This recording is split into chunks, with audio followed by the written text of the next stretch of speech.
ിലേക്ക് പാനൂർ സ്ഫോടനത്തിൽ CPIM-നെ പ്രതിരോധത്തിലാക്കിയ remand report. ഒരാളുടെ മരണത്തിനിടയാക്കിയ bomb നിർമ്മാണം ലോക്സഭാ തെരഞ്ഞെടുപ്പ് ലക്ഷ്യമിട്ടെന്നാണ് റിമാൻഡ് റിപ്പോർട്ടിലെ പരാമർശം. രക്ഷാപ്രവർത്തനത്തിന് ചെന്നതാണെന്ന് CPM സംസ്ഥാന സെക്രട്ടറി ന്യായീകരിച്ച DYFI പ്രവർത്തകൻ അമൽ ബാബു തെളിവ് നശിപ്പിക്കാൻ ശ്രമിച്ചുവെന്നാണ് റിമാൻഡ് റിപ്പോർട്ടിലുള്ളത്. അന്വേഷണം തൃപ്തികരമല്ലെങ്കിൽ മറ്റ് ഏജൻസികളെ ആവശ്യപ്പെടുമെന്ന് K. സുധാകരൻ പ്രതികരിച്ചു. അതെ, ദിവസങ്ങൾക്ക് മുമ്പ് പാർട്ടിയുടെ പ്രാദേശിക തലത്തിൽ ചർച്ച നടത്തിയാണ് ഈ ബോംബ് സ്ഫോടനത്തിന് തുടക്കം കുറിച്ചത്. രാഷ്ട്രീയമാണ്. തെരഞ്ഞെടുപ്പ് രംഗത്ത് കോൺഗ്രസിൻ്റെ ഇടതുപക്ഷ UDF-ൻ്റെ ആളുകളെ ഭയപ്പെടുത്തി ആശങ്കാഭരിതരാക്കി തെരഞ്ഞെടുപ്പിൻ്റെ ആക്റ്റീവ് സ്ക്രീനിൽ നിന്ന് മാറി നിൽക്കാനുള്ള ലക്ഷ്യം വെച്ചുകൊണ്ടാണ് അവർ ഈ തീരുമാനം ഇംപ്ലിമെൻറ്റ് ചെയ്തത്. പാർട്ടി അറിഞ്ഞുകൊണ്ടാണ്.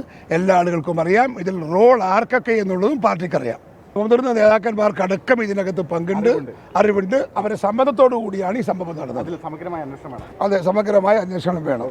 ഇല്ലെങ്കിൽ അന്വേഷണത്തിന് വേറെ ഏജൻസിയെ ഞങ്ങൾ സമീപിക്കും.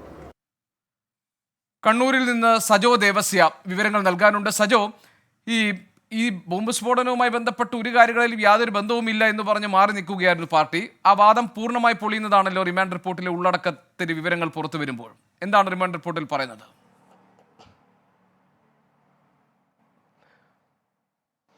ഗോപികൃഷ്ണൻ, CPIM-നെ പ്രതിരോധത്തിലാക്കുന്നതാണ് പോലീസ് കോടതിയിൽ സമർപ്പിച്ച റിമാൻഡ് റിപ്പോർട്ട്. കേസിലെ 12 പ്രതികളും CPIM പ്രവർത്തകരോ അനുഭാവികളോ ആണെന്നതാണ് മറ്റൊരു പ്രധാനപ്പെട്ട കാര്യം. അതായത് റിമാൻഡ് റിപ്പോർട്ടിൽ നേരത്തെ CPIM ഔദ്യോഗികമായി വാദിച്ചുകൊണ്ടിരുന്നത് ഇവർക്കാർക്കും പാർട്ടിയുമായി പ്രത്യേകിച്ച് ബന്ധമൊന്നുമില്ല, അവിടെ പ്രാദേശികമായ തർക്കങ്ങളുടെ തുടർച്ചയാകാം, അത്തരം പ്രശ്നങ്ങളാകാം അതിനകത്തെ ഈ ബോംബ് നിർമ്മാണത്തിലേക്ക് നയിച്ചത് എന്നതായിരുന്നു. പക്ഷേ പോലീസ് പറയുന്നത് ലോക്സഭാ തിരഞ്ഞെടുപ്പ് ലക്ഷ്യമിട്ട് എതിരാളികൾക്ക് നേരെ പ്രയോഗിക്കുക എന്നതായിരുന്നു ബോംബ് നിർമ്മാണത്തിന് ഉദ്ദേശം എന്ന് മാത്രമല്ല ഇതിന്റെ മുഖ്യ ആസൂത്രകൻ DYFIയുടെ യൂണിറ്റ് സെക്രട്ടറിയാണ്. 6-7 പ്രതികൾ, അതായത് അമൽ ബാബുവും DYFIയുടെ യൂണിറ്റ് സെക്രട്ടറിയും അവിടുത്തെ റെഡ് വോളണ്ടിയർ ടീമിന്റെ ക്യാപ്റ്റനുമാണ്. അമൽ ബാബുവിന്റെ കാര്യം സൂചിപ്പിച്ചുകൊണ്ടാണ് CPIM-ന്റെ സംസ്ഥാന സെക്രട്ടറിയും DYFIയുടെ ഭാരവാഹി അവിടെ രക്ഷാപ്രവർത്തനത്തിന് പോയ ആളെയും പ്രതിയാക്കി എന്നതായിരുന്നു. പക്ഷേ റിമാൻഡ് റിപ്പോർട്ടിൽ പോലീസ് പറയുന്നത് അമൽ ബാബുവാണ് അവിടെ ഈ സ്ഫോടനം നടന്നു അതിന് തൊട്ടു മുൻപ് നിർമ്മിച്ച ബോംബുകൾ ഒളിപ്പിക്കുന്നതിന് നേതൃത്വം കൊടുത്തത്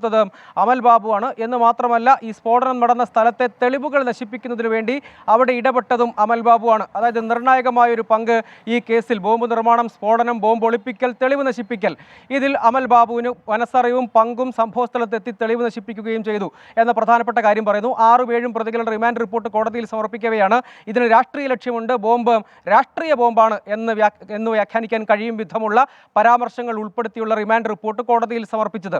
സ്വാഭാവികമായും സജോ ദേവസ്യ ആണ് വിവരങ്ങൾ നൽകിയത് കണ്ണൂരിൽ നിന്ന്. റിമാൻഡ് റിപ്പോർട്ടിലെ ഉള്ളടക്കം പുറത്തു വരുമ്പോൾ പാർട്ടിയുടെ പങ്ക് വ്യക്തമാക്കപ്പെടുന്നുണ്ട് എന്നാണ് സജോയുടെ റിപ്പോർട്ടിൽ പറയുന്നത്. വിവരങ്ങൾ നമ്മൾ കേട്ടു. വൈദ്യുതി ഉപഭോഗം വീണ്ടും സർവകാല റെക്കോർഡിൽ 111.75 ദശലക്ഷം യൂണിറ്റാണ് ഇന്നലെ ഉപയോഗിച്ചത്. VA ഗിരീഷ് തിരുവനന്തപുരത്ത് വിവരങ്ങൾ നൽകാനുണ്ട്. ഗിരീഷ്, ഇത് KSEBയെ സംബന്ധിച്ച് അങ്ങേയറ്റം ആശങ്കയുണ്ടാക്കുന്നതാണല്ലോ വൈദ്യുതി ഉപഭോഗത്തിലെ ഈ സർവകാല റെക്കോർഡ് ഭേദിച്ചുള്ള ഈ കുതിപ്പ്. വൈദ്യുതി ബോർഡിനെ സംബന്ധിച്ച് ഇനി ഒരു വൈദ്യുതി പ്രതിസന്ധിയിലേക്ക് നമ്മൾ പോകാനുള്ള സാധ്യത ഈ ലോഡ് ഷെഡിംഗ്